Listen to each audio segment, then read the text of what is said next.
ये तो चूना लगा दिया।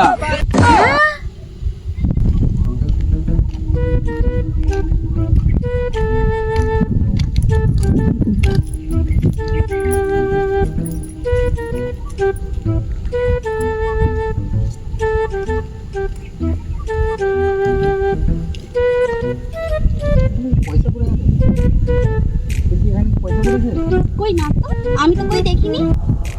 তুমি যে পয়সাটা দেখছিলে ওটা কার পয়সা? কই, এটা তো আমারই পয়সা।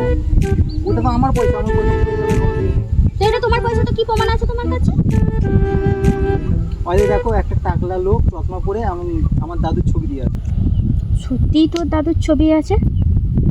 হ্যাঁ সত্যিই তো এটা তোমার তাহলে পয়সা। ঠিক আছে, কেন বললাম তো। ঠিক আছে। আচ্ছা, আমার কাছেও তো একটা নোট আছে, তাহলে দেখি তো এতেও ওর দাদুর ছবি আছে কি। হ্যাঁ সত্যিই তো, এতেও তো ওর দাদুর ছবি আছে, তার মানে এটাও ওর টাকা। এই শোনো শোনো শোনো, হ্যাঁ শোনো, এ নাও, এটাও তোমার টাকা, এটাও তোমার দাদুর ছবি আছে। আরে আরে এখানে কি হয়েছিল? আরে আর বলোনি, আর এখানে একটু আগে একটা ছেলের, ওই যে ছেলেটা যাচ্ছে, ওর টাকা পড়ে গেছিল। তো আমি সেই টাকাটা তুলে দেখলাম, তাতে ওর দাদুর ছবি দেয়া আছে। আবার আমার কাছে যে টাকাটা ছিল তাতেও দেখি ওর দাদুর ছবি দেয়া আছে। সেই জন্য আমি আমার টাকাটাও ওকে দিয়ে দিলাম আর ওর টাকাটাও ওকে দিয়ে দিলাম। ये तो चूना लगा दिया।